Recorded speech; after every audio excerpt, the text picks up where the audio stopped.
Rytm, and that's where I got this from. And it's in great shape. I've had it for a while now, but I don't use it very often because my screen burnt out. But as you can see here, my screen is not burnt out. Some weird magic happened, and I plugged my Rytm in the other day while I was teaching a lesson, an Octatrack lesson, and it worked, and the screen was great. So super magical. What I love about the idea of using the Rytm with the Octatrack and like doing some performance stuff is it's forcing me to think in a different way, because usually I use the Digitac and the Digitone and I run them into separate inputs on my Octatrack, and then I resample it and create live looping and stuff. But just having the one box and the individual outs has made me think differently, so I'm having to write different. So I'm still in the process of really figuring this out. This stream is kind of going to be me like poking around at some ideas, so this isn't going to be like super fleshed out concepts like I usually like to do, but some like get to watch me struggle, so to speak. Weird magic. I do too, Rob. I also love the weird magic. So kind of like what I have going on currently, I've only used a couple of my tracks in my Rytm so far. What I have is a through machine, a neighbor, a through machine, a neighbor, and 3 flex tracks and a master, just like I do on my normal performance template, except a few differences. So we're just using the one machine, and we're still using 2 through tracks, but one of the through tracks is just coming out of track 3, which is what I typically use for the dual VCO in the Analog Rytm, and it sounds like this. And I think it sounds great. And so that's going into track 3 here. So you can see input C. And the idea here is that I can actually still use the effects on the Rytm and hear them in the Octatrack, because the effects I still have routed.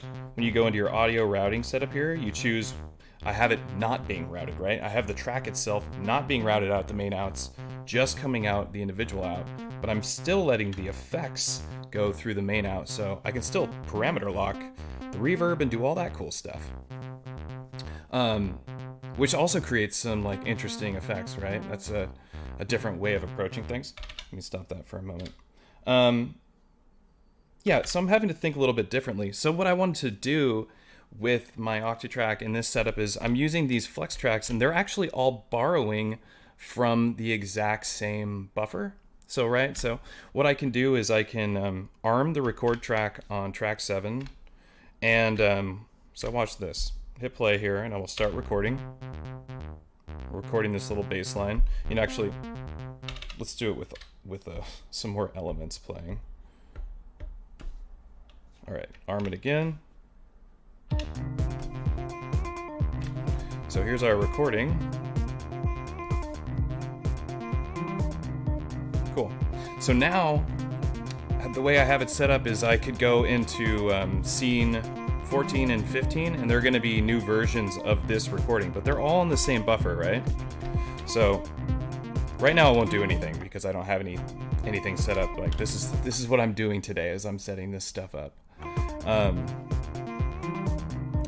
But what you can do is like, so what happens when I go over to scene 14 or 15 is that it will mute the incoming audio and we'll just listen to what's on 5. So I could put down some playback trigs on 5 and just make sure that slice is set to on. And we could go into our audio editor here and go ahead and we will, I'm sorry, we'll go into our slice here. Actually, I already have the slices set up. Cool. So before I get going on that, we need to make sure that everything goes quiet in that moment. And it seems like that has not been the case yet. Oh, right. Doi. So we actually want to turn this track all the way down until we go into the scene where it goes to 0. So this is the issue. So, right? It's got 64 steps. Let's just bring it to 16 for ease. Right?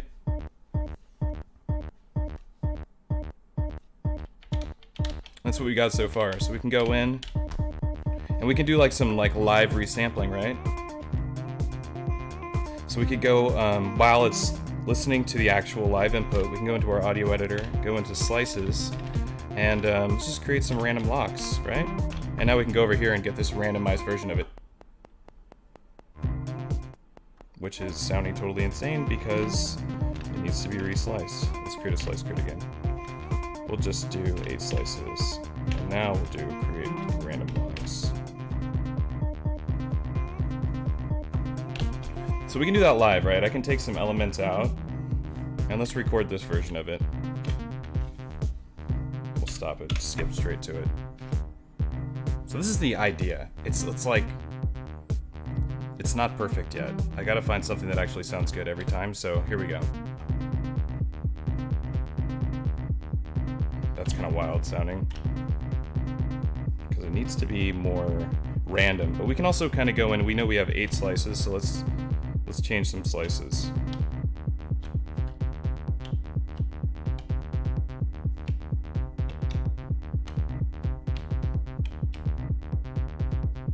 Oops, we're past 8. Maybe we want more slices. Stop it. Let's get some more slices going. We'll create a bigger slice grid, 16. Sure. Let's just get a bunch of random ones in there. Go ahead and give me some random locks again. That's a little cooler.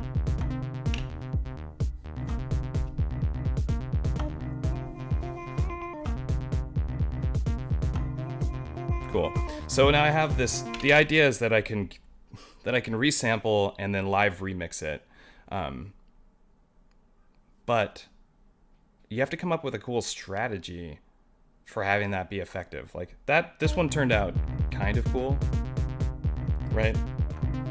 It's not quite cool enough for me to be like, this is what I'm gonna do. So that's what I'm gonna be tinkering with, is trying to like, what would be the coolest way to do it?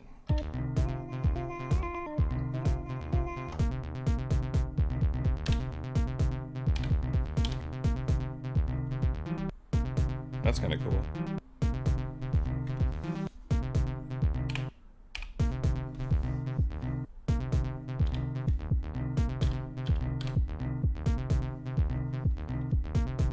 Cool. And what's fun is that we can also like, then we can start playing with this stuff.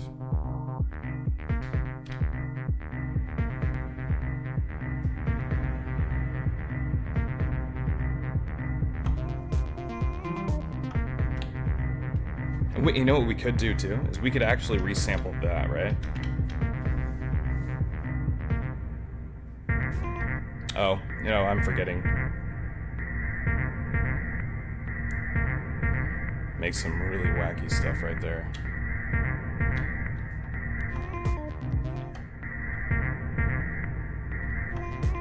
Cool. Well, because it's sharing the same buffer, you're not going to want to do that, honestly, because it's just going to make this wacky stuff. It's good to remember. So something I was also tinkering with is like, I have a Rytm Mark 1, right? And God, I wish I had a Mark 2. I really do. But I don't know if I can spend the money on that right now or justify it, considering how much I use the Rytm, which is not enough. But like my main complaint about the Rytm Mark 1, my only real complaint about the Rytm Mark 1, well, actually there's 2. One of them is the audio input on the Mark 1. It is stereo, thank God, but it is, you can't control it. You know, I can't choose how much or how loud it is, and it's just it's a pain. And because it's the stereo 1/4-inch jack, it's like I have like what, 1 or 2 of those cables around, I don't know, and I don't know where it is. I couldn't find it. That was like one of the issues. The other thing, my other complaint about it, is that I can't sample. However, this gentleman decided to create an app to fix this issue, and I bought it because I'm a fool for Elektron anything. I've had the Octatrack for 2 weeks, and God, the amount of troubleshooting. Yeah, it's just like working with modular, man. It's like, why is this not working? Oh, I don't, you know, but this is, the attenuator's turned all the way down. It's like, how do you know? Well, it's not letting me know, right? You have to like, you got to troubleshoot, you got to dig into it. So there's this app called Transfer for iOS. Check it out, yo. It's also buggy. If the developer ever watches this, I don't mean to say anything bad about it. It's just, it is buggy, and that's the way it is currently. Cool. So you just literally plug it right in, and immediately the send thing pops up. And so now I can record something. Let's just do it. Hit record. Oh, there's the waveform from my voice and the iPhone app here. I'm going to go, this is EZBOT. We're recording on YouTube and Twitch. And then you can adjust the parameters. Hit play. You can't hear it very well. Let me see. I'll turn this up and see if it helps. You have the ability to, you know, add 2 decibels. Let's add a couple. Well, anyway, we're going to transfer it over here. The app itself has some effects that you can do with it. They're not particularly effective. The distortion's cool. But you can trim, and you can also do slicing by hitting this S button. You can go in and create slices, right? That's pretty cool. And it will save these individual slices into a folder on the Rytm. So I'm not going to do that because I don't need to. But we'll bring this sample over. So we go send, and then we get to choose an option where we want to send it. You probably can't see this very well, but just know that's what we're doing. And so I have an incoming is the folder that we're going to use. I'm going to hit send, and then there we go. File saved. So it didn't save on my phone. This file is actually saved onto my Analog Rytm. So let's check that out. I'll show you. It's going to be difficult to see it on the little screen because the Rytm screen is not camera friendly. The Mark 1 is. These other ones, the Elektron Mark 2 stuff, all is. But right, so if I go into a sample, we'll just use one of these tracks that I'm not really using, like this tom track here, space tom. Go into sample, choose an empty slot, function yes. Here I'm in the folder. We'll go back. Here's incoming. And then here's, I'm pretty sure this is the weird sample I just did.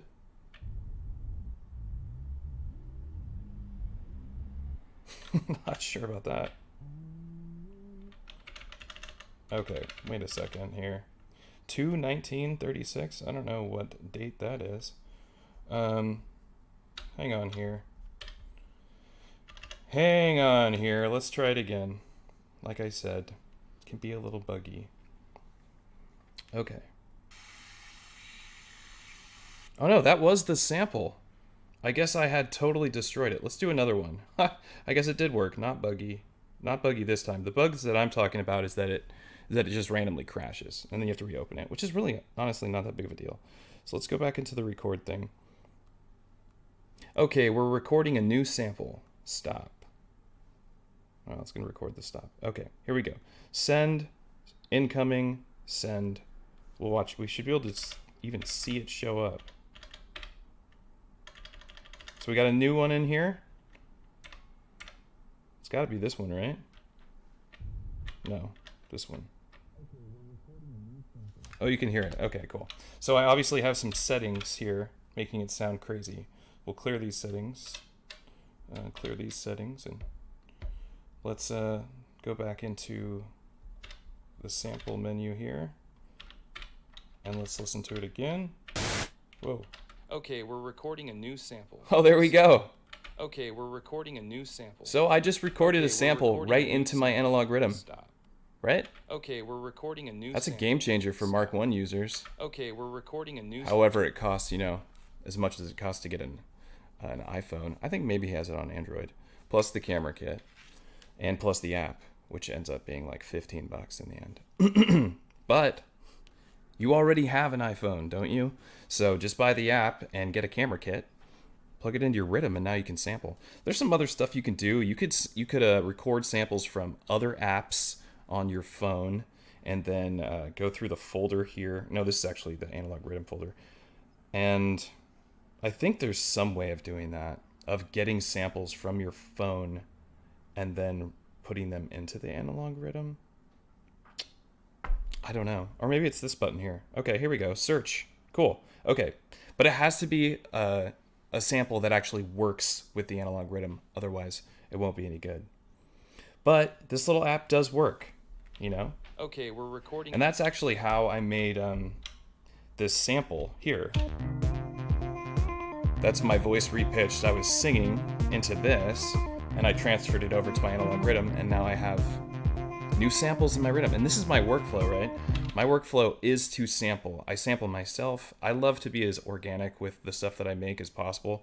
I do use one-shot drum samples, and I don't do that shamefully. I don't mean to shame anybody else who uses samples or buys samples or anything, because I do too. I just really like to get myself into samplers as much as possible and get my own machines in there as much as possible. Danny says, I was once tempted to swap my DT for an Analog Rytm Mark II since it's very close to do everything that the DT can, plus pads and analog engine and performing tools.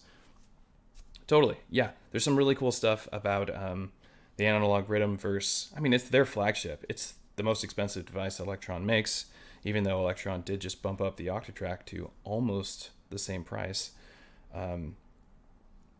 Yeah, analog I mean, honestly, the best part about it is that it's a synthesizer too, right?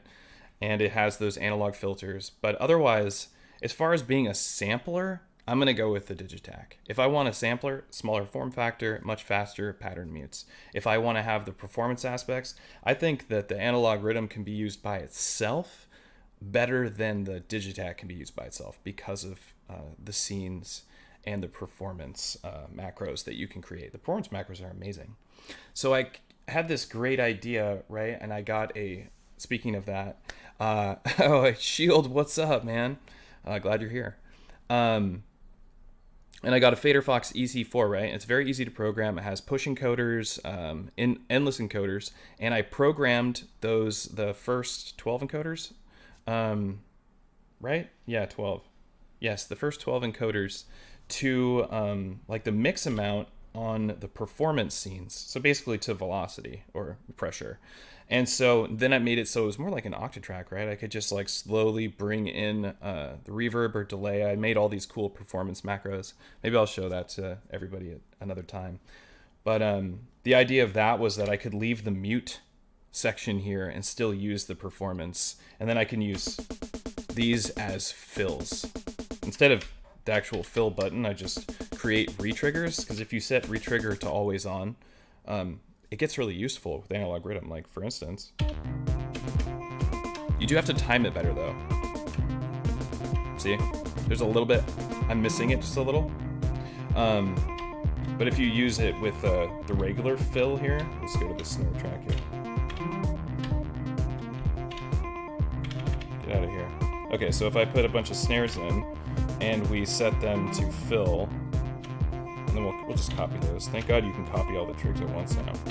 Paste them all, and then we'll copy this. Paste, paste, paste, paste, paste, paste. Maybe we'll put a bunch of reverb on this very last one just for fun. Make it real big. And then do this. Especially with, you know, it sounds really nice. But if you do it over here, it's the same thing, right? Or we could have it be a different retrigger amount. Get out of here. So we could go to like 20 and get those like the triplet feel. So it would be like this.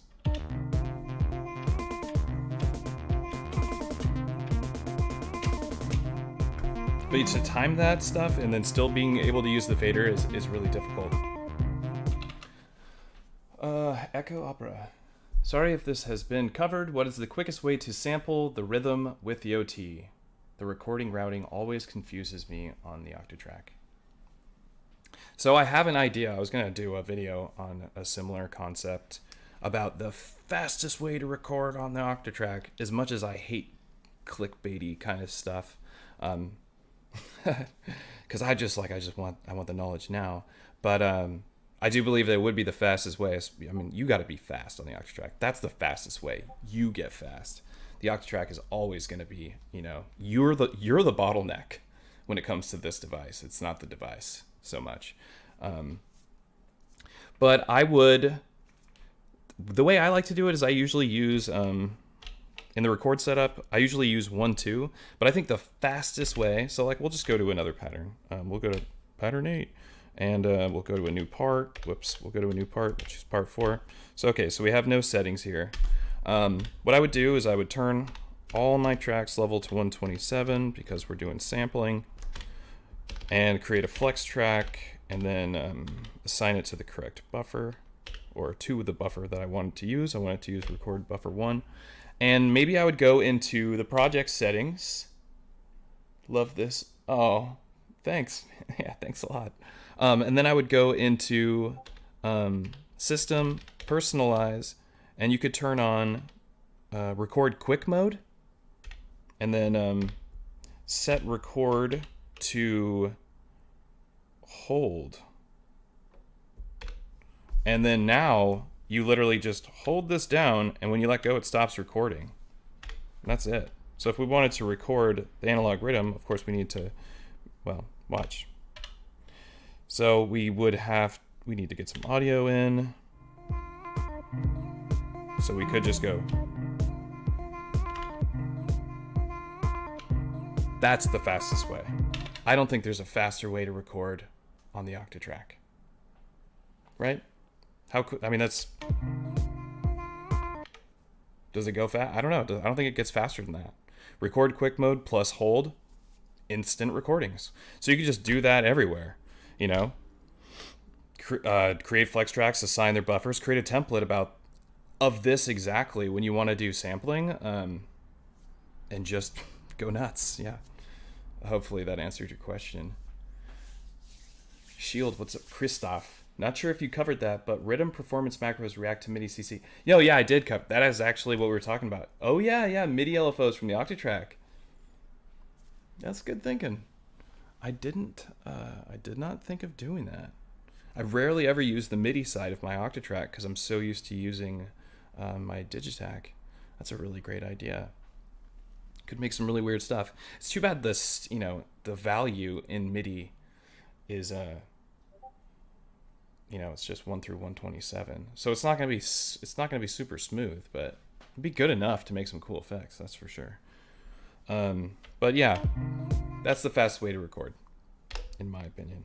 So back to what I was doing over here. Getting samples into this thing through this app has been pretty dope. It's definitely made me more excited to use my rhythm, my Mark I rhythm, right? I know a lot of us have Mark I rhythm, so this is cool news for you, right? And using your individual outs. I never see anyone actually do it. Why are we not doing this? So I got an Analog 4 Mark II, and the whole idea, what up, Jordan? The whole idea when I got it, besides that I love it, was to use the individual outs with separate pedals, right? So if on track 1 would be my bass lines, I would run that through a compressor, a chorus, and a distortion.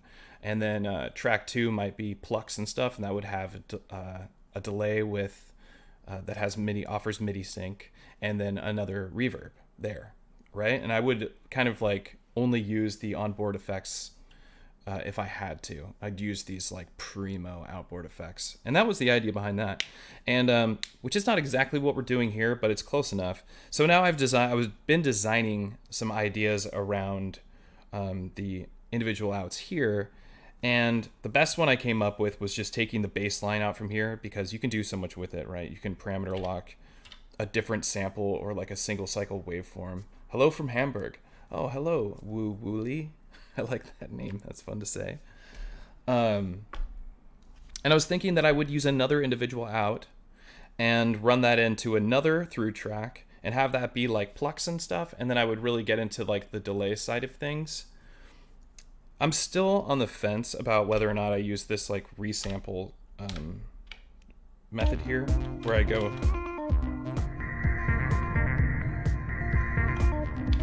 We gotta stop this for a second. Oh yeah, duh. Whoops. I'm gonna turn that off from my example earlier. That's the thing, I just stay out of that mixer, and I was demonstrating that, and then I forget, and then I'm why is it all phasey and crazy? Phasey and crazy. I just said that. Okay. Okay, let's do a new recording, and let's play with this a little bit more. So we can go into performance.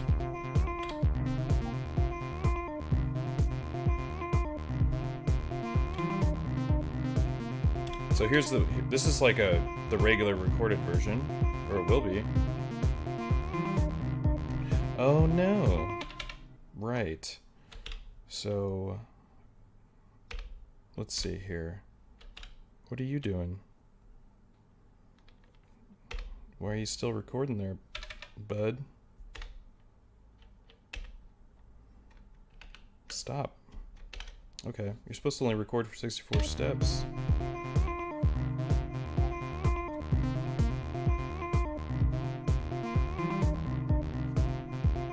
Oh, I know what happened. So this is something to think about, right? Is well, no, that isn't what happened. There should be a one-shot trig. Well, anyway, let's save the project and reload it. I need to update to the 1.5a software here. I have not done it, and I have been encountering some bugs, finally.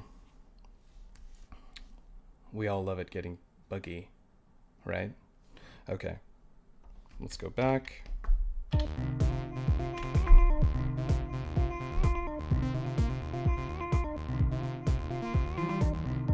There we go. So for whatever reason, I had to reload the project after I saved it. So clearly, there's a little buggy boo. Okay, so let's do our weird version. Right, it's got the reverb and the filter on it.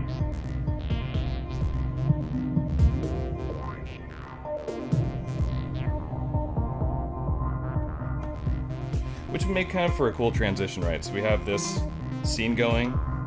Could go into that kind of. I think it's too much low pass.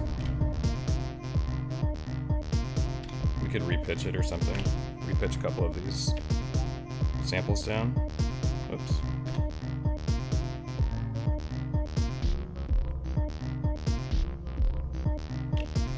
See how I have my time stretch.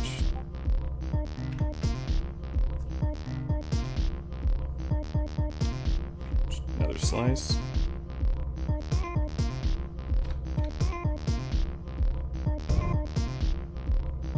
I like this one. It's a send. Reverb on mix is not usually very useful to me. So now we have this like resampled version, right? Which is kind of cool. And it will do it to whatever, I'm like dancing. It'll do it to whatever you have coming in. So you just use track 7 to arm. So let's do it again. Let's get some other elements going in here. Let's get the hi-hats in. Okay. Actually, you know what? Here's how we get our hi-hats in. We use the cool little Daft Punk effect, which I made a tutorial for today, and it will be posted tomorrow. Get out of here. Okay. Alright, here comes the hi-hats. Cool. Sounds good. Sounds good. Now let's resample. So we're going to make a copy of this that we can mess with on track 5, and then we'll make a copy of it we can mess with on track 6 next. Hopefully you guys can hear me well over the music. Okay, here's our weird version. You can hear the hi-hats are now into it. So this is live resampling, live remixing. This is the epitome of that. And it's all being done on one pattern. So you don't need to use multiple parts to do this. You can do this all on one part. But you can create separate parts and have much more intricate versions that would really get the most out of your Octatrack's potential. The Daft Punk effect is so much fun. Oh, what's up, Chris? Thank you. Yes, mix is okay. Yeah, mix is okay. That's how I feel about it too. It's useful for a couple of effects. I was using it in another part of it with the sidechain pumping because it was kind of cool sounding. BB, I am glad, or maybe sad, that even you have problems with your Octatrack misbehaving. We all do. We all do. It is, well, I need a, honestly, I just need to update it. That's my fault, really. But maybe there'll still be bugs. There always is bugs in the Octatrack. That's fine. It'll always be a work in progress, I guess. I don't think we're gonna see an Octatrack Mark III anytime soon. I don't know what they'll make, but God, I wish they would. I have expressed that directly to Elektron several times. They told me they hear everyone, so they know everybody wants that. Oh, I still have my Twitch comments coming on here. Oh, you are streaming on YouTube and Twitch. Yes, I am, Jordan. Yes, I am. Additive synthesis box. That would be really cool. That would be really cool. You know what I think would be really cool? A Digitac size box that is like a Digitac monosynth. That's what I want. Give me a Digimono. That would be amazing. Just one sequencer, maybe multiple sequencer tracks for like different kinds of stuff you could do on them. Maybe you could sequence like really deep effects of it. Like you could sequence crazy parts of the delay. I don't know. That's my dream box. It would be so perfect. Digitac and a really dope Elektron mono synth with just tons of oscillators and crazy effects on it. Ugh. Beautiful idea. Maybe it'll happen. I don't really know. Okay, let's go back into this. Okay, so we have our live remixing here. We could also do some other stuff. We could go into our LFO and we could set, this is the sidechain pumping LFO settings here, but we could set the LFO to source start, which will change the sample slice, and we'll leave it on free. Let's just turn it up, see what happens. Let's go to random. So now we have a random remix of our music, which sounds kind of whack, right? It's not great. I think being intentional with this is going to be a little bit better. But if you're into this kind of thing, or if you're doing something else, right? Like without drums. Say we were just doing the... Let's do this. This sounds really nice. Okay, so we're going to record this and then see what a randomized version of it sounds like. Put some effects on it. Maybe we'll save that. Maybe we'll resample that. I could set track 6 as a resample of track 5, and then we can mess with that. That's some rabbit hole stuff. Not sure if you're into the iPad, but have you checked Drambo? Feels like the OT on the iPad. I think you might like it. Also on iPhone, but I like it more on the iPad because of real estate. I do like the iPad. I have an iPad here, which I just got for drawing because I wanted to get into pixel art. I really like pixel art, and I thought it would be something cool to make my own art for my Patreon and my YouTube. So I am currently learning Procreate, and it is tough. Drambo I have used, and it is really cool. However, the stuff that I like on iOS, well, first, before I go down the iOS rabbit hole, because I do want to talk about a little more about iOS stuff, I do have some cool stuff for making samples, making sample chains on the Octatrack, particularly with cool apps on iOS. But here's our resampled version now. It sounds a little better. Let's give it a little bit of tech. Get those those pops out of there.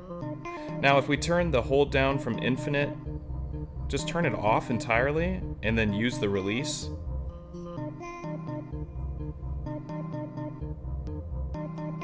Oh wait, I'm doing it on the wrong track. What am I, new?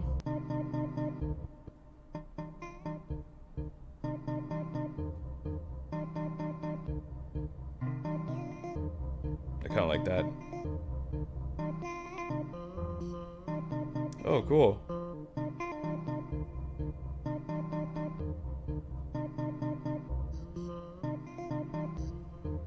Sick.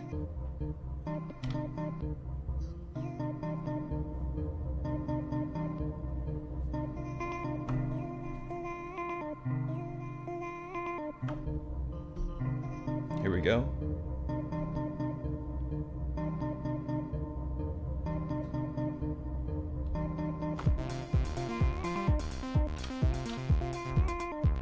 That's where I want it to be. We could do something cooler with this.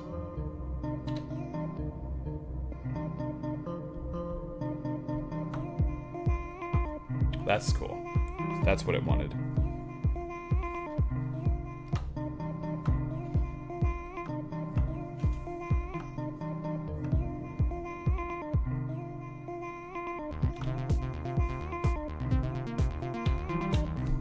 Filter down a little bit.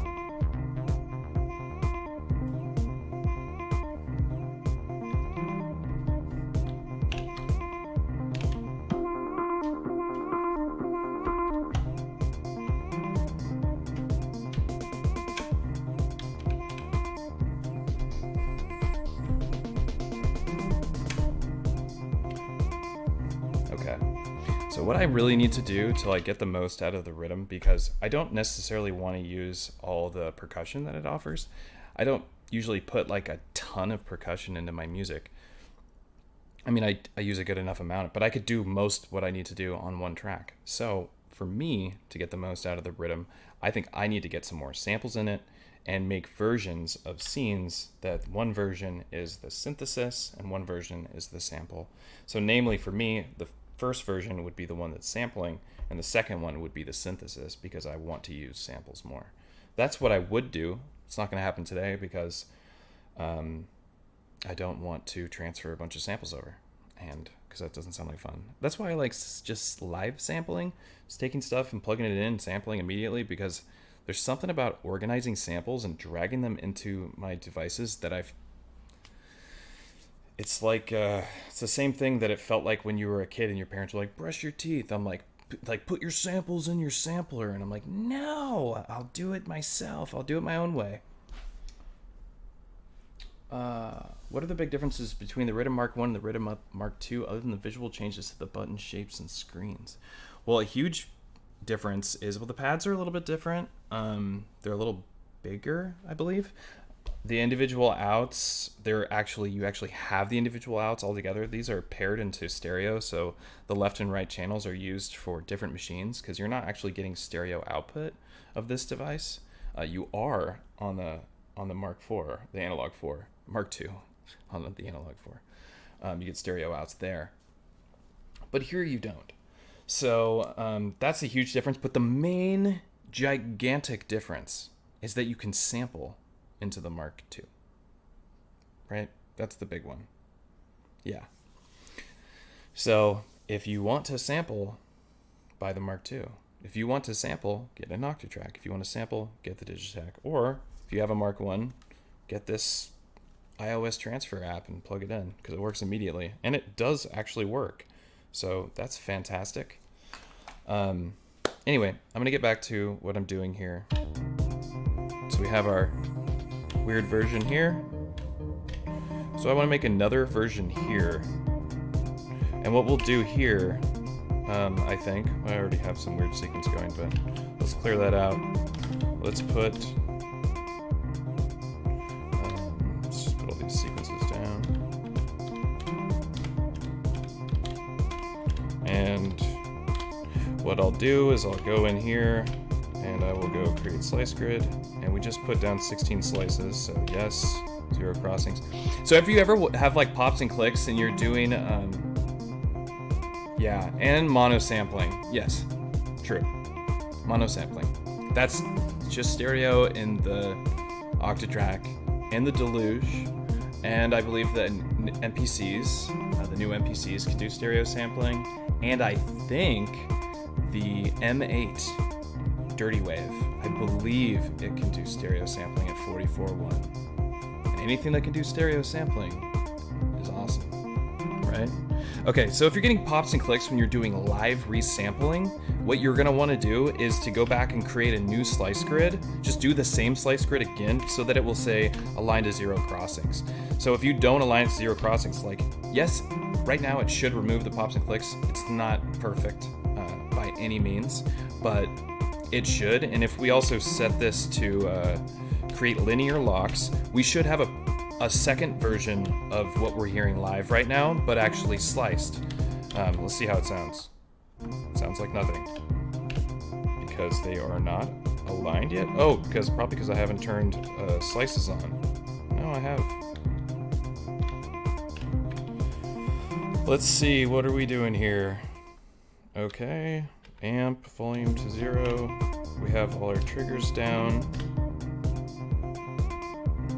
Just pause it and see. No. No, we have no volume here. All right, now we get to do our own troubleshooting here.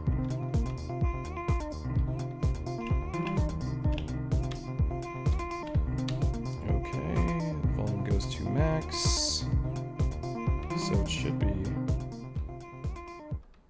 well, this one works just fine.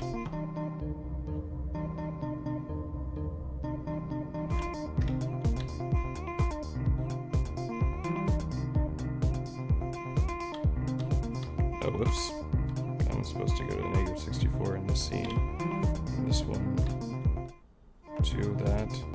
Oh, could it be this?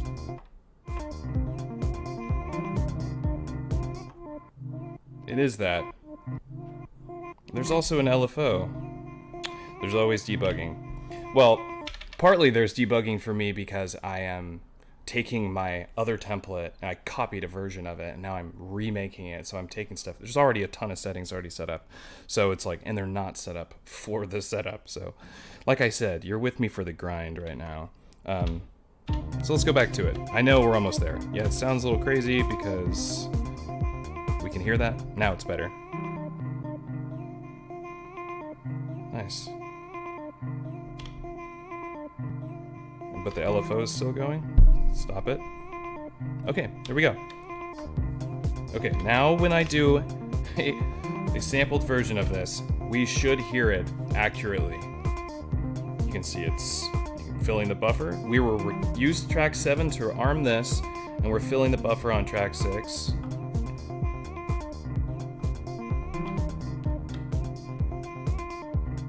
It sounds mostly perfect. It's not perfect, but I think if you're playing a show, no one would notice. The live version has got more harmonic content here, but maybe I have the filter going. I don't know.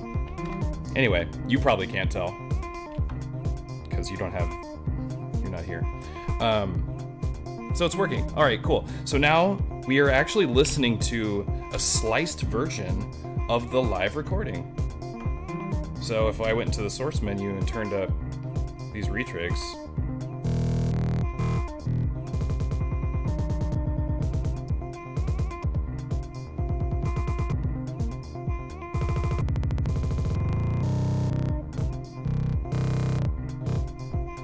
which is kind of cool.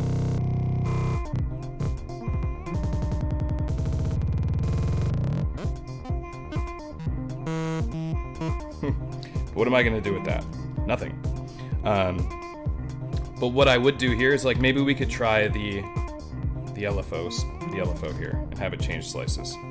So we'll do start.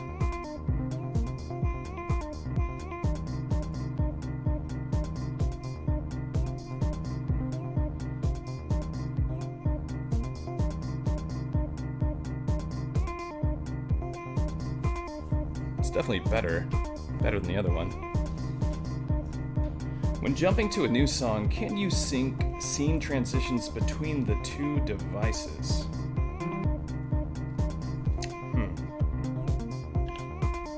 Here's my problem is that I don't understand what you mean exactly. Usually I use scenes to transition between songs. Do you mean going from project to project? Because you can copy and paste from project to project. If that's what you mean. I'm not sure what you mean, I'm sorry. Okay, so back to live resampling. Okay.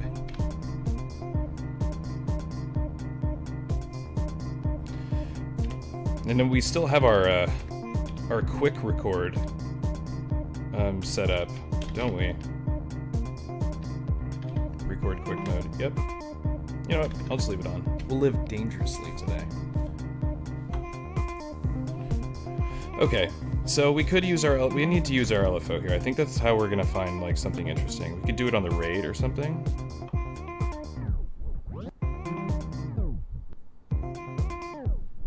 I'm gonna make sure the RAID does not do that to the pitch.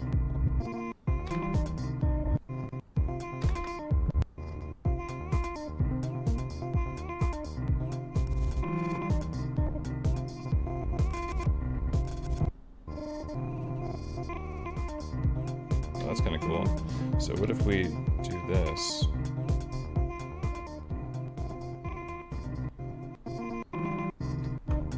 Oh, cool.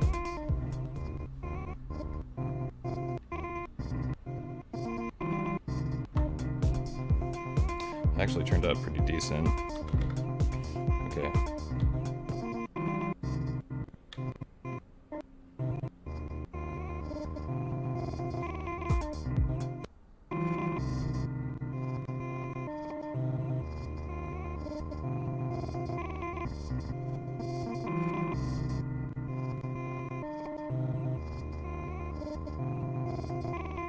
What if we invert it? Well, that won't do anything, of course. What am I thinking? Only if it was pitch. Damn it, how do I keep going past it? Okay, there we go.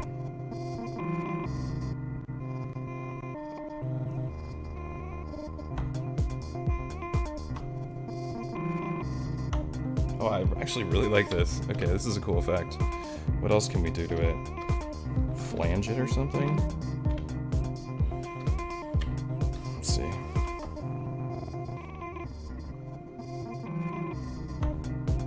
Oh, cool, okay.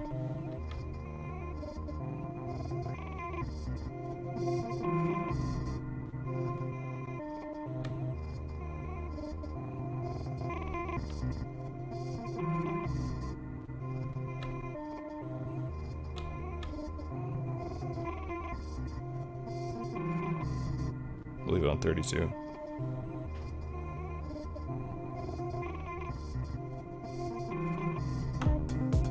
Oh, sick, okay. Alright, let's do this again.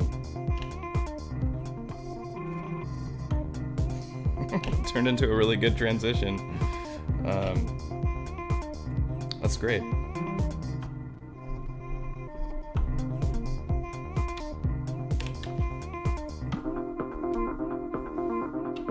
Any other patterns?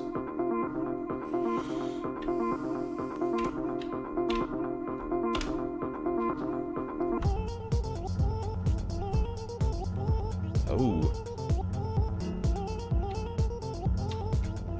Some weird stuff going on here.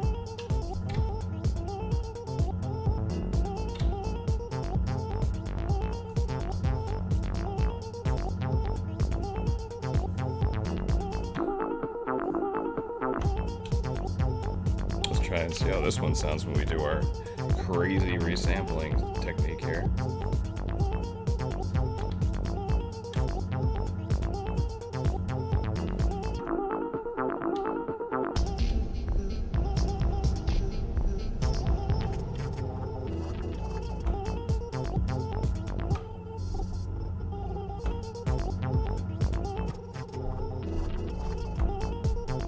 That's pretty cool.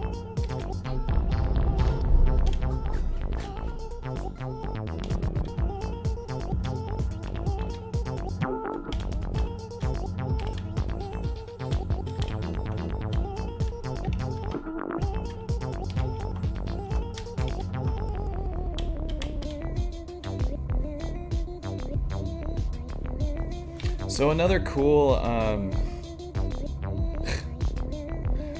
another cool thing I found with some iOS stuff, what I really think is cool, I'm gonna plug this one into the Octatrack, was this app called Fractal Bits, which I've told some people about, but let's check it out. Pull it up. Oh, let's just type it in. Fractal Bits. Okay. Well, I'm not going to do it through the mix. We'll go to another pattern and use a new part. And let's just put a through machine in here. Record. Whoa, beat it. Playback trig, okay. We want input D. So that's what we got here. All right, here's Fractal Bits. So what I like about this app is for sampling sounds is, for one, it's just got some interesting noises that it can make, but it literally has billions of sounds. So you just like, you can type in anything, like just put a bunch of random numbers in, and it's gonna create an algorithm of sounds based on this. Here it is. Let's go to the next one. Oh, see, there's stuff locked. Hold on. That's why we weren't here. We were hearing the same song, so. Here's a new one.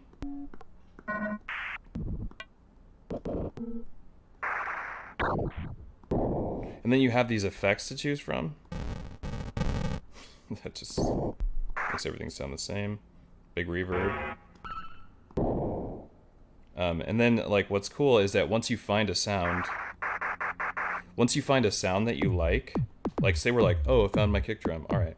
So I hit lock and I go, boom. All right. Now the kick drum is locked to this slot. So we can find some new sounds. That's kind of cool. Let's save that one. Let's go to a new one. Oh, sick. Let's get that sound.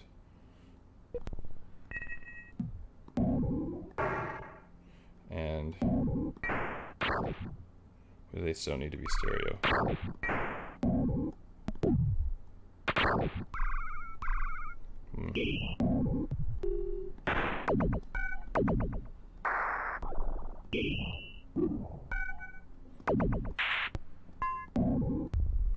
You can literally just do this forever.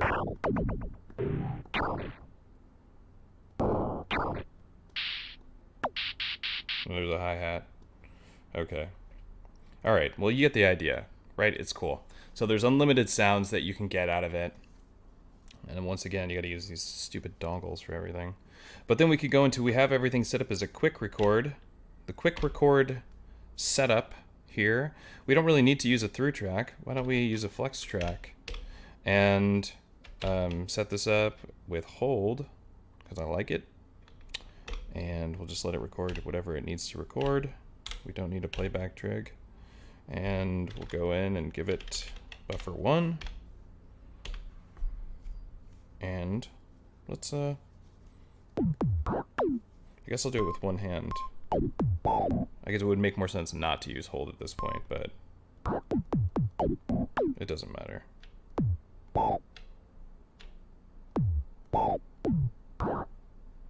Oh, I need to hold the right one. Duh.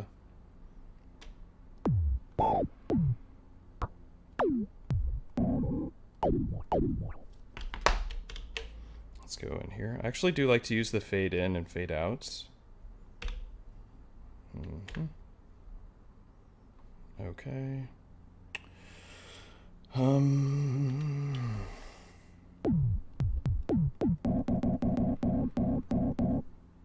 Let's just do input D here.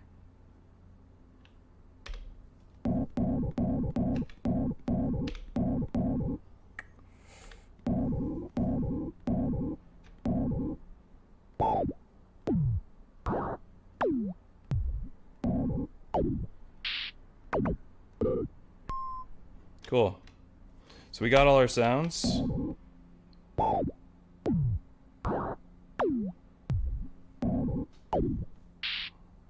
I just prefer sampling and making these silly sounds over getting sample packs because it's just more fun. And you're gonna find weirder sounds that way. And the weirder and more unique the sounds are, I feel like a lot of times that helps define your song that you're writing. So we could go in and start slicing it up. Turn slice on, I'm gonna turn loop off. It doesn't, we'll leave time stretch on the way it is. And then begin the slicing fun. Go in here. If you hold function while you're moving the A encoder, this will actually just snap you to zero crossings. It's really useful.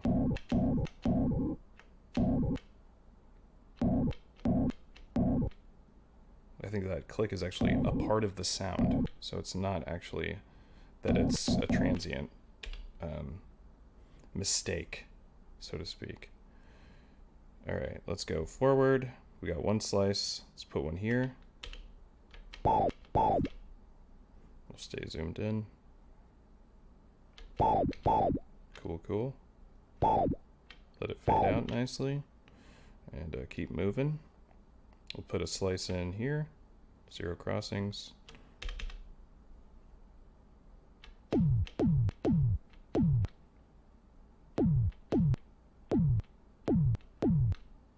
Come here. Now, once again, it's part of the sound. That's one of the things I noticed about Fractal Bits. What was that app sampling? Oh, that was called Transfer, just like the Elektron app. Yeah. Yeah, you would love that because I know you love the Mark I, Christoph, even though you have both. Okay, so let's keep moving. Some sampling. Slice here.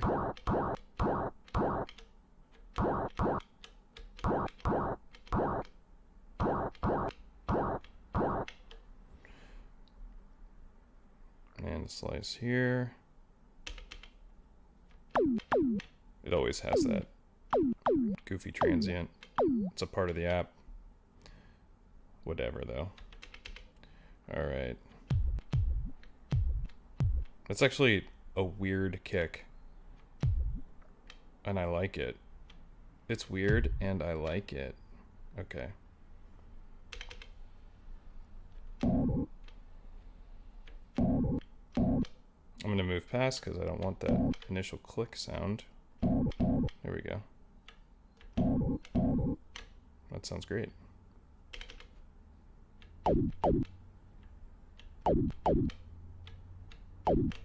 I also don't want that one. There we go.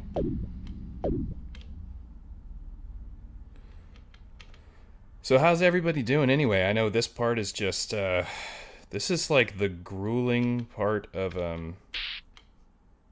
playing with samplers. Grueling for a viewer, that is. That's a nice sound. That was a good one. I love this little app. Get past that transient. Cool, cool. All right.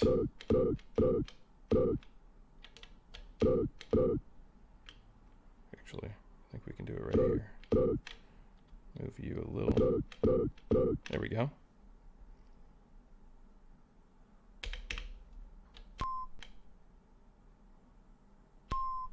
And I believe that the sounds that Fractal Bits makes are... It's a pretty good job Octatrack did on the zero crossings right there. I believe they're tuned. It's not there's nothing there. Delete slice. Yes, I'm sure about it. Darn Octatrack. Zoom out. There's all the slices that we did. Let's go into the slice keyboard mode. Right.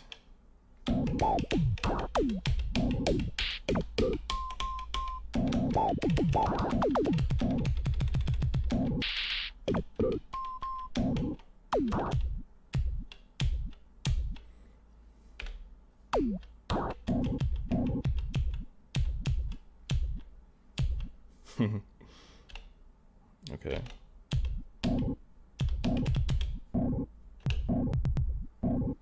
If you hold function and press the arrows, you can actually move your steps around the keyboard if you didn't know.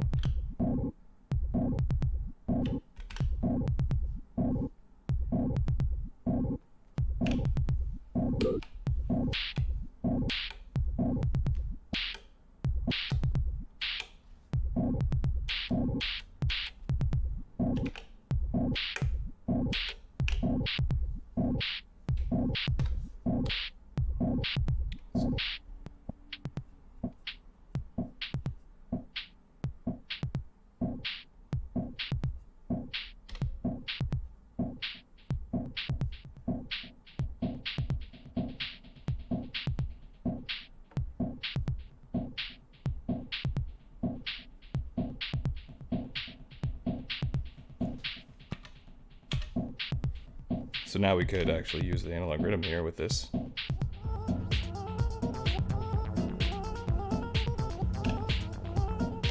we got some new sounds.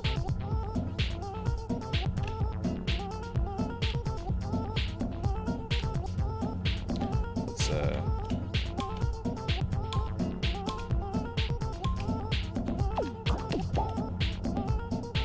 do some more random stuff.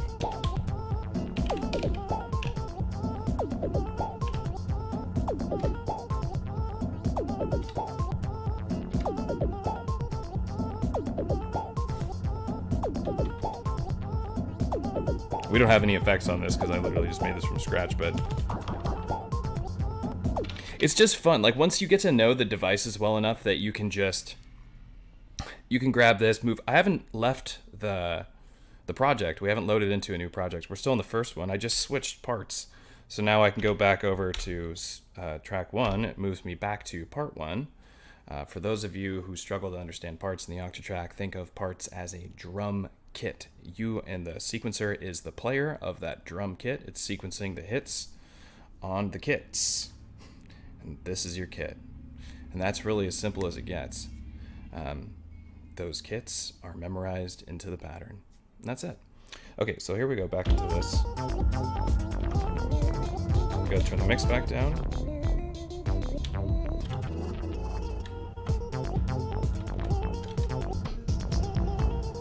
This is actually a good effect. Maybe I'd add that to my regular template.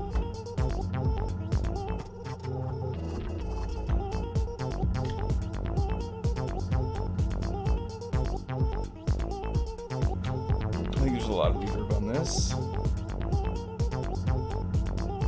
Or maybe the sample plays longer than I want it to.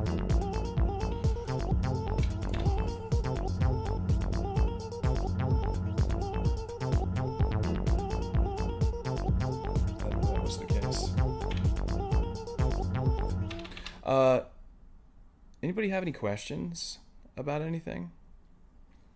I'm all over the place today, messing with iOS apps and effects and a rhythm template and the transfer app in the Mark 1. Just got too much going on in my brain. I think really what I need to focus on is getting my performance template with the Mark 1 down. I don't really see myself like being like, this is my main squeeze. I'd probably still choose the Digitac for me, for my music, and the way that I perform, because it's all about how you perform, right? It's the kind of performance that you do, and well, at least for me, it's all about how you perform. You have questions? Hey, do you have a video on your specific effects you set up? I have videos on all of the effects that I make, and I'll demonstrate them to you just for fun. The routing of the two devices is the main outs are going into inputs A and B, and the output of track 3 is going into input C. Yes, there is a new tutorial video coming tomorrow on EZBOT YouTube channel, and it is in how to create this effect here, which I've dubbed the Daft Punk effect. And I think I've already gone over how to do it really in one of my other live streams I did, but I'm gonna let you watch the tutorial tomorrow instead of explaining how to build it. But yes, there are tutorial videos on the Daft Punk effect. There's tutorial videos on the sidechain pumping effect actually isn't in this template. That's something else I was building. But I can show you that kind of here. So on track 3, we'd want to use the LFO set. Oh, it's already ready to go. So we just turn the depth up here.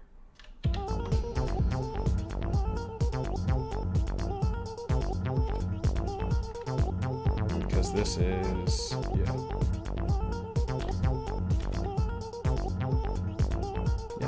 Oh, right. So, okay. So this is to do the sidechain pumping effect. What you need to do, this wasn't going to work because I don't have the triggers down yet. Because it's the LFO is set to trig 1. What trig 1 means is that the LFO will only trigger one cycle based on a trigger, right? So we have to give it a trigger. These green trigs here, they are not triggers for that. To make them be triggers for that, you hold that trigger down and you hit no. Now it's a bright green trigger. I don't know if you noticed the difference there. Light green, bright green. There's a big difference in the Octatrack. It treats these steps like samples, like it's triggering all the envelopes and everything in the LFOs. So we copy this trigger and go boop, and now my sidechain pumping should work. Yeah, you can hear it. But it's just side chaining the bass. So if I turn up the the reverb on this one, or maybe it'll work on effect. No, we gotta do the reverb over here. Oh no, that still won't work. So it needs to be the reverb on this one because of how I have it routed. Currently I have it routed so that the audio effects on the rhythm go out the main outputs and into the Octatrack. However, the actual track, the audio from track 3, does go only out this output into the Octatrack. And so for me to sidechain pump the reverb over here, I can't, because it will go into the drums, and I don't want to put a sidechain envelope on my drums. It'll sound, I don't know, maybe you like the way it sounds. I don't like the way that sounds. Oh, nice. What's the biggest difference between the rhythm and the digi from my perspective? I will answer that one last time, and that is, well, the Digitac samples in mono. The rhythm samples in mono. Digitac has digital filters. Rhythm has analog filters. Rhythm has a synthesis engine. Rhythm has pads. Rhythm has individual outs.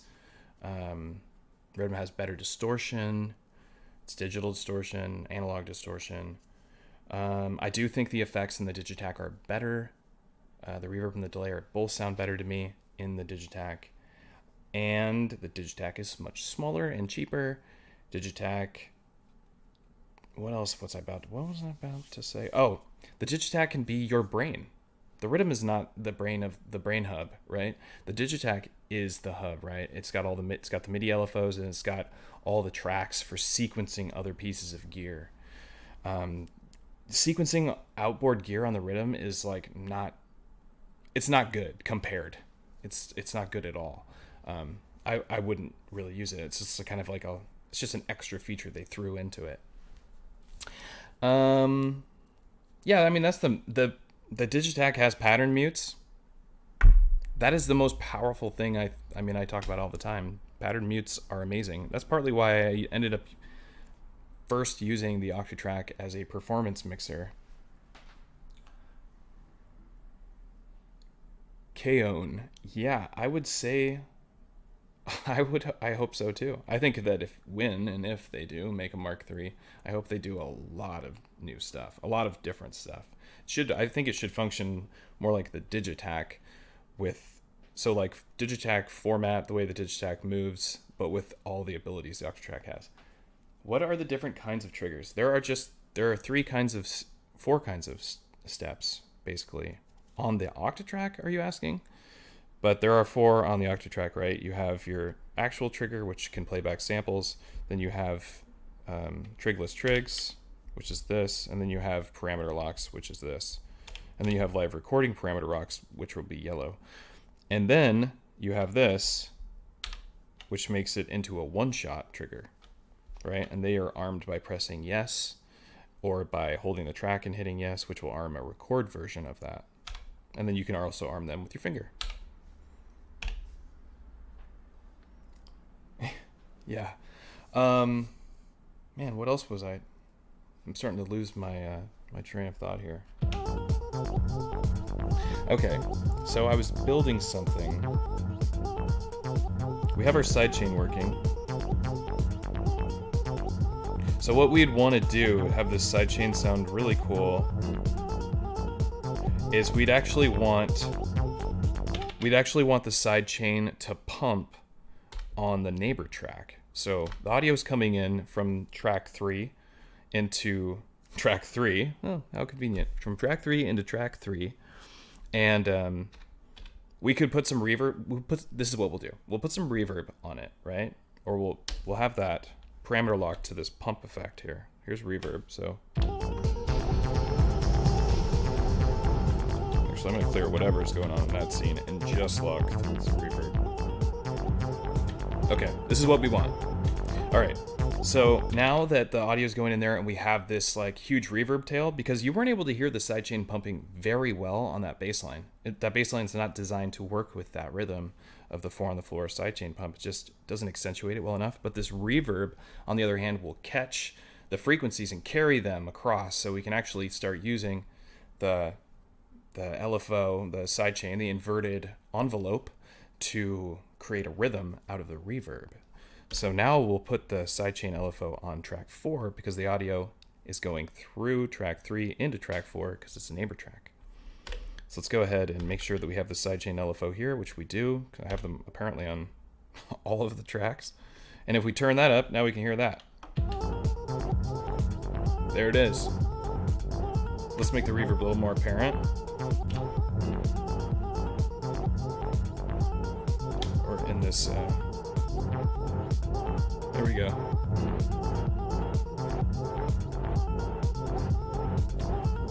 Yeah. So that like makes like without the reverb, the sidechain doesn't sound really cool that way. So now our drums are playing over this sidechain, but it's actually coming from here. So like we are taking advantage of both machines here. We could use our retrigger.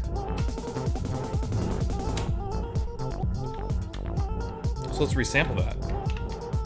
Resample the sidechain version and listen to what our weird tracks make of it.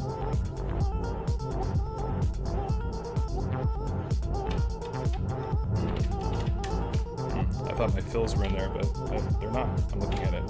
Okay, so let's go to the resampled version. This is the random slice version. See, it's just like none of this matters or makes any sense.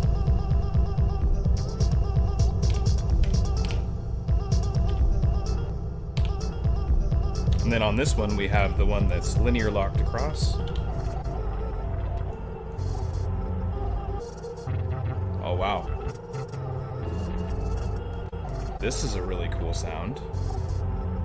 And this is a recording of this. It's a recording of this, I'm sorry. The sidechain pumping. So it recorded that. Stop recording. Why is that doing that anyway?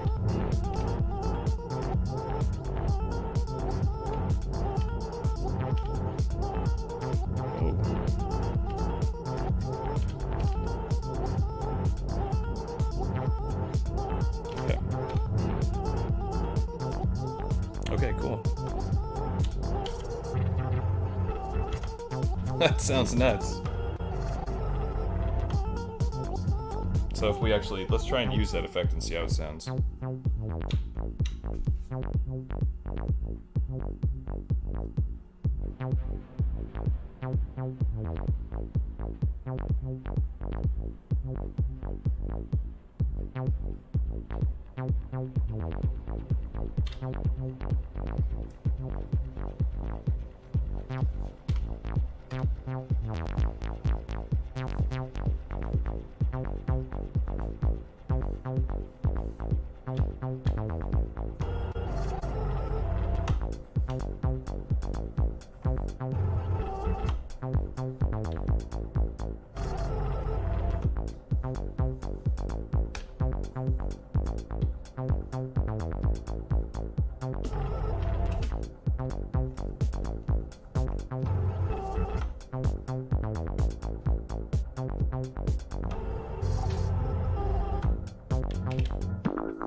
All right, it's the last part here.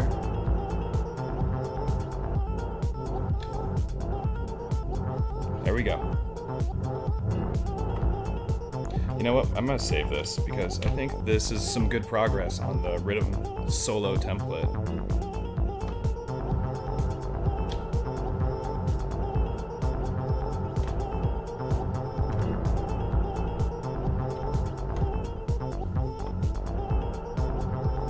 Oh, right.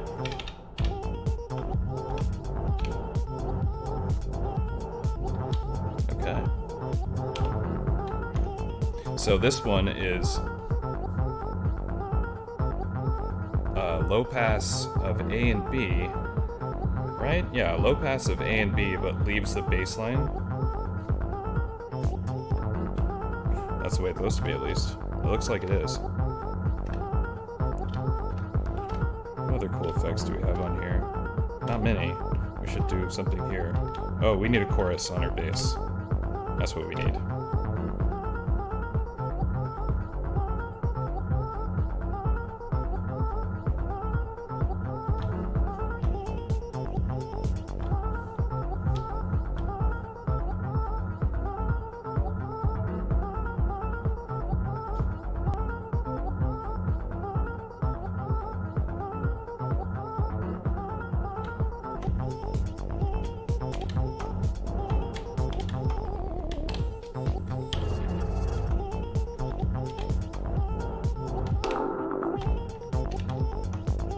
Nothing here. Look at that.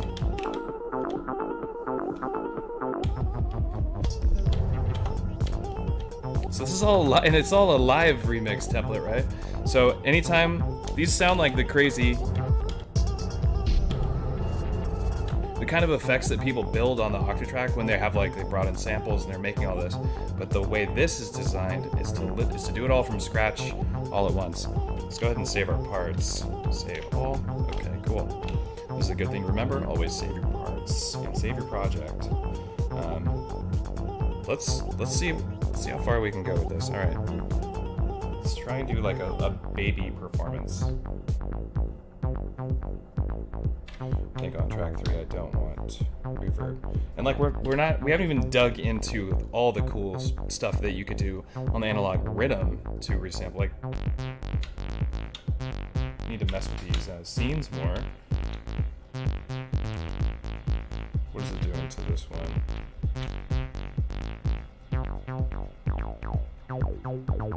This is the filter on the Rytm is really good. You can't make that sound on the Digitac. Somebody who was asking about Digitac versus Rytm, you can't do that. I mean, you can make it, squeal a little bit, but not like this.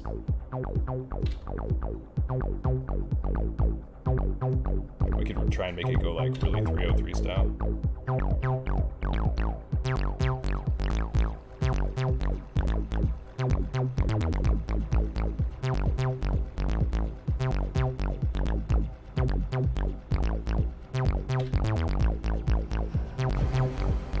Oh, that's crazy. Let's not do that. I'm gonna turn this down to make up for the overdrive.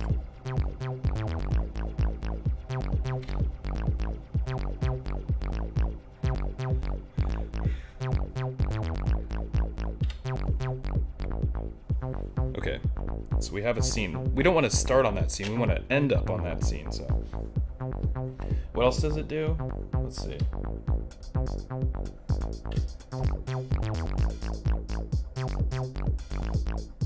Okay, I get it.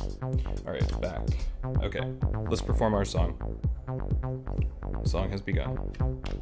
We'll start off by recording a version of what we got going on here.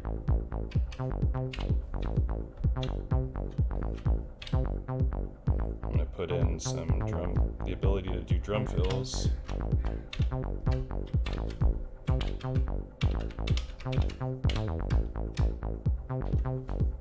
Okay.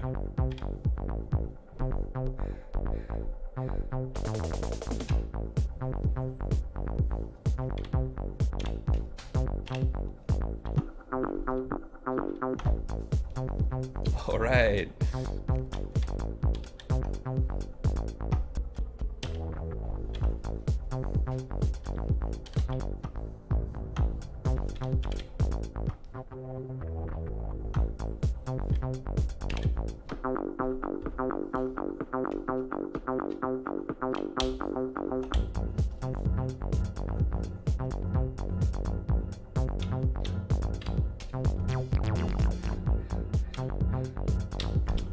what happened to that. It is not pitched right.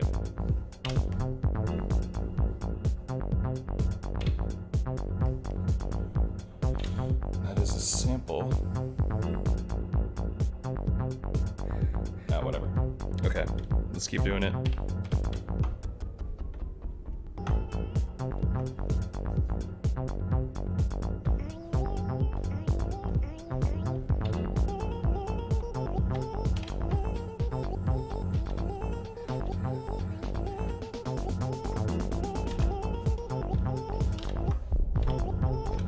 And then we'll live resample this.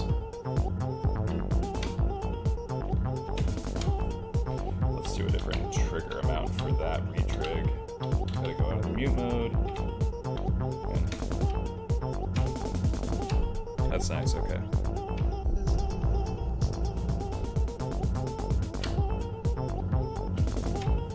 Okay.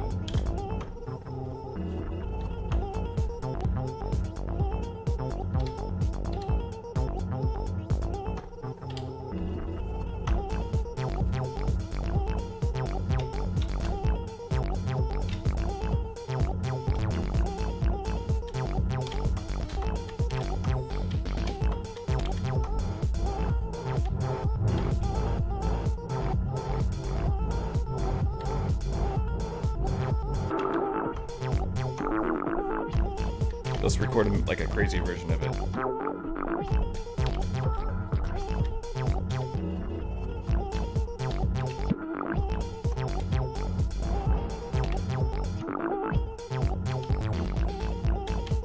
Here's a crazy version.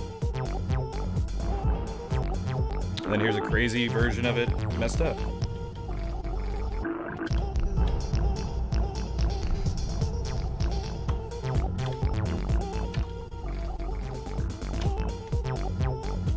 Let's go back to the weird version. Go out of this scene. Maybe just use that. Or just use this hat.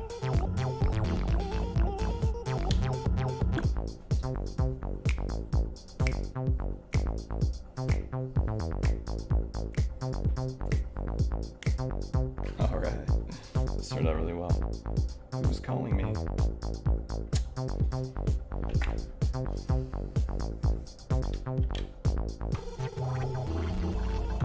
That sounds nuts.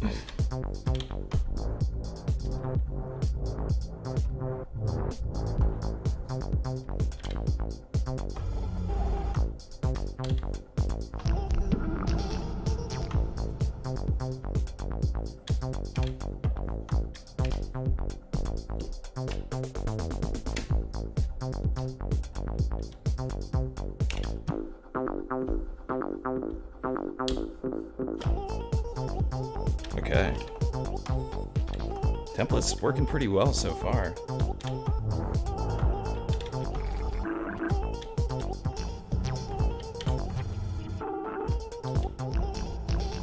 I think we need some new triggers on this track here, because they suck. Some random stuff. Go in here, go to a slice mode and create random locks. Boom. Sounds kind of wacky. No reverb. Yeah, now we're talking.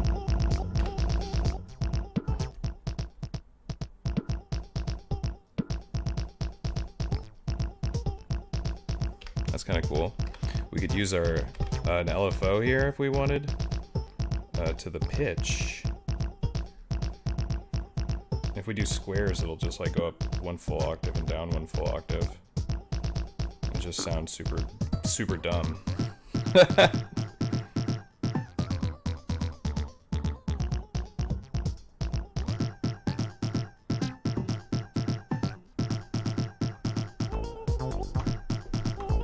Anyway, that's a stupid thing to do. So don't do that. That's a silly effect. I do think that's cool and something to play with. We could slow the rate.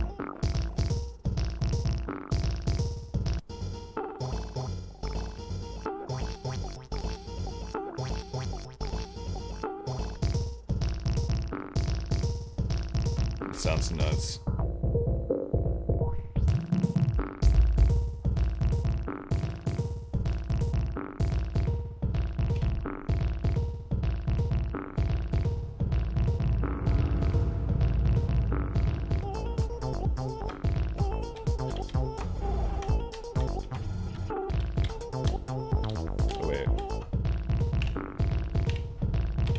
Fill it.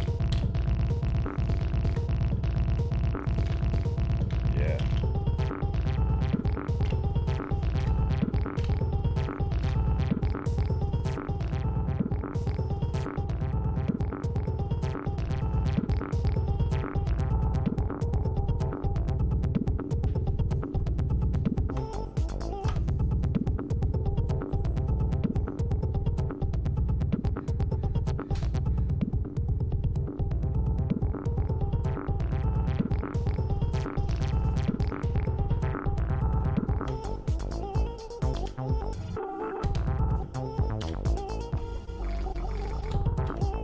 That's kind of nutty.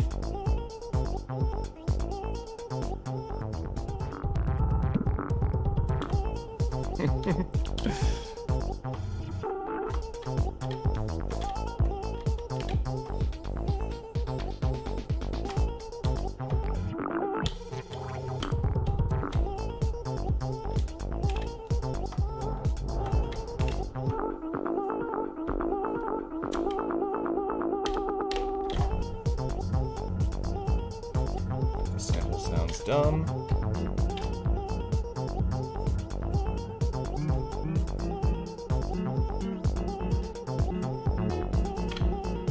At least we can hear it now. Alright, let's sample this.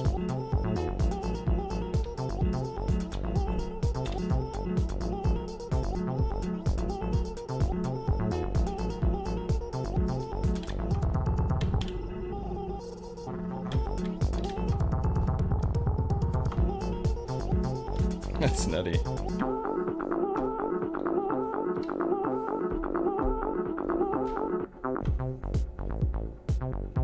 This is the kind of sound I really like. Just a kick and like a hat. And a bass line.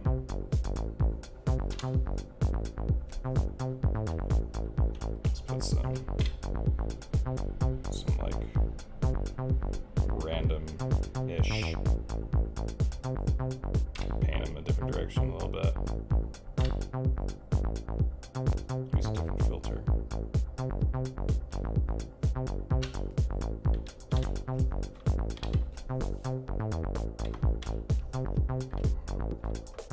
Oh, my high pass is not filtering my bass?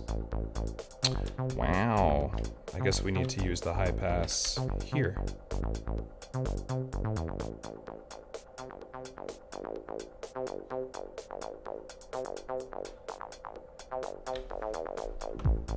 There we go. Damn. Save project. I want to forget that one, right? Sup, EZBOT? Oh yeah, that's me. Brendan Brooks, hello. Strange Strains, what's up, Mario? Oh, we got Elektron in the house today. I'd like to dive more into the delay features and overall. Everyone knows about the glitch and tape delay effects, but I think there's more though. Yeah, there is. There is. That's how I'm doing the Daft Punk effect. I'm using the freeze delay. I'm using its largest buffer, which is a half note, or 8 steps, 8 of 16 steps. And you can just grab it at any spot. And it sounds awesome no matter what.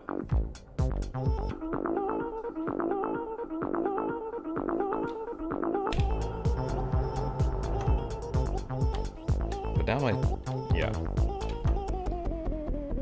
Oh. And now it's dead.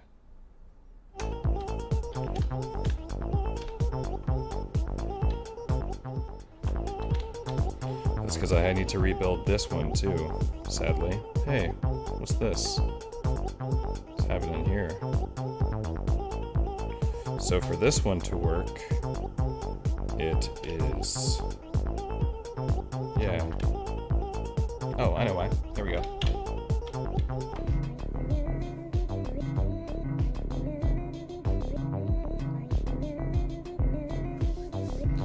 Well, I think the best way you would do an OT riser is with a sample. And you would have that sample volume assigned to your crossfader, and you would have a certain scene. Not the sample volume, the track volume would be assigned to the crossfader, because you can't assign samples to the crossfader.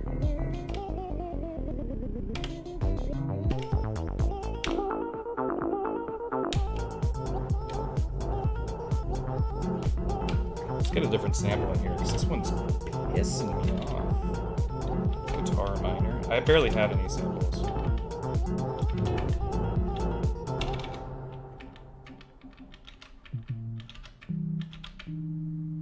Let's try the 7th chord and see what happens.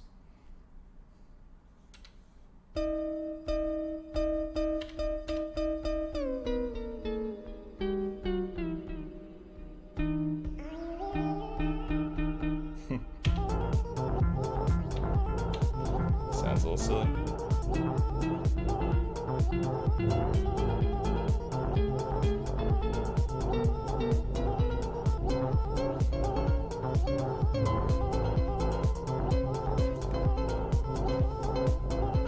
Sounds kind of wacky. I kind of like it.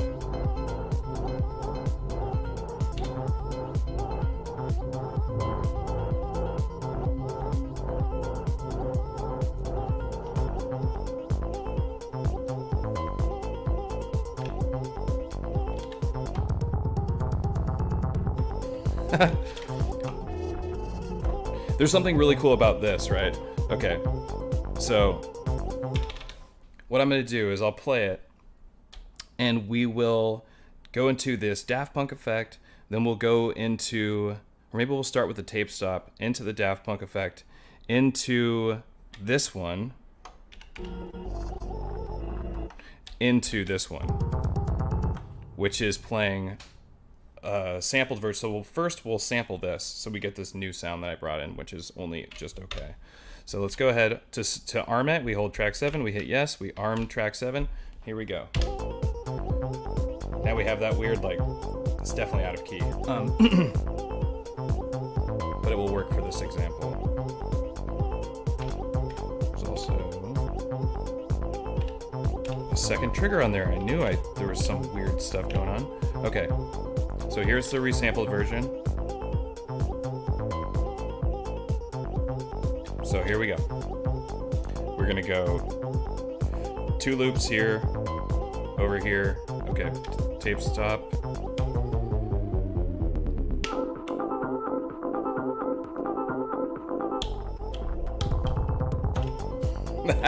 That's a cool chain. Let's try it again. I gotta get a little more into it.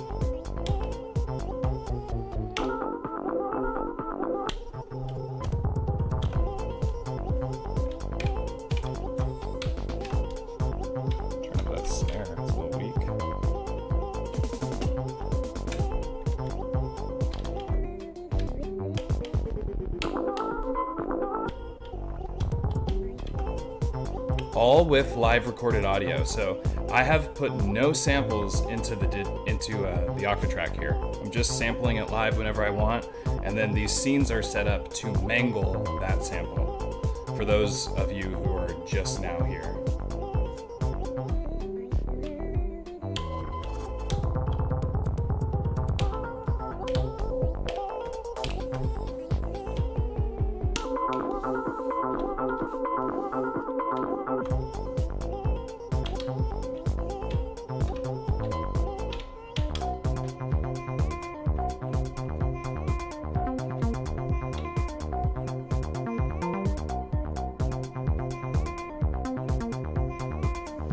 Let's hear how it sounds for this pattern.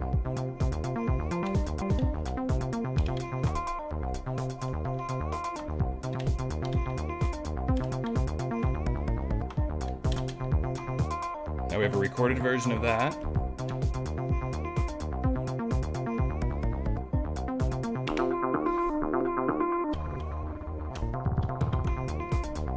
Sounds even better with this kind of speed here.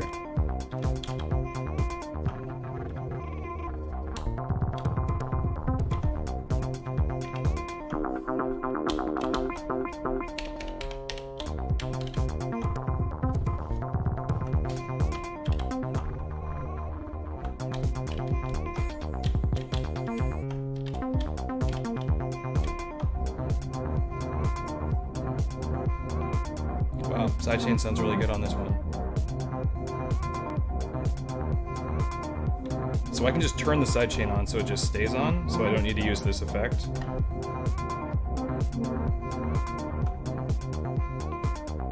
So it's just doing it to the bass line. It sounds pretty nice that way.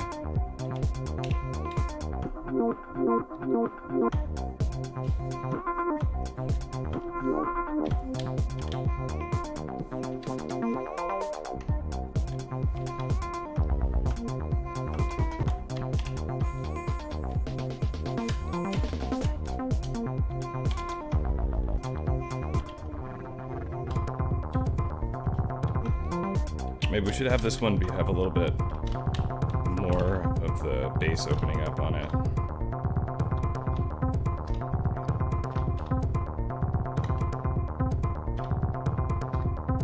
I thought I was filtering it. Maybe not.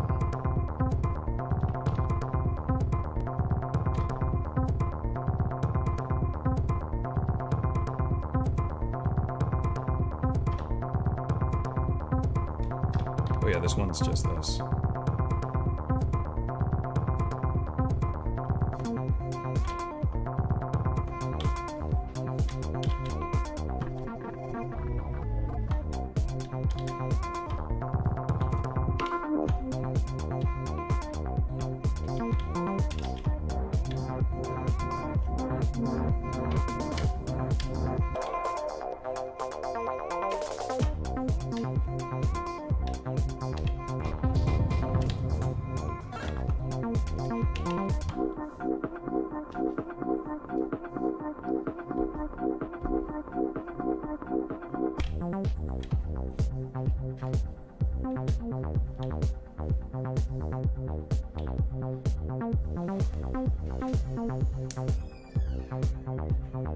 That vocal is irritating. Yeah, because it repeats so much. Okay, well, I've been going for about 2 hours, so I think I'm gonna roll. Thanks for hanging out while I worked on the template. I think it's almost done. Yeah, again, the transfer app to get samples into your Analog Rytm just using your phone, so you can just talk into your phone and sample it over, is called Transfer, much like the Elektron app for your PC or Mac. So it's really cool. If you would like to get this template, I'll have it available on my Patreon if you have an Analog Rytm and you want to do this similar thing. And it will have all of these cool effects that we've designed today. We designed 2 new effects. This one. And it does it to whatever you've recorded, and that's one of the effects. So this is all about live performance. It's all about live resampling, live remixing. If you're interested in supporting me or you want to be a part of the Discord, go ahead and join the Discord. There's links in all the videos. And if you would like to support me, you can visit Patreon, patreon.com/EZBOT. I'm going to go and work on packing my apartment because I'm moving. But everyone, thanks for hanging out. The streaming setup is a Camlink 4K. I also have an Atom Mini. This is a Sony a6400 up here. This is just a webcam. I have a Sony a7 Mark II, a7R Mark II, my really nice cam that I would use facing towards me, but for streaming, this is just the way it is. I use OBS to do a screen to capture this with the virtual cam, and I'm running it into StreamYard. And that is how I do it to both places with high quality, and allows me to see the chat in both of them. Restream can do it too. Yeah, join the Discord. Jordan just linked it there for anybody who's not there. Come on down. Cool. Thanks everyone for hanging out. I hope you learned something. You can see what it's really like to stumble around here and design effects if you want to get into this. But hope to see you around. Bye.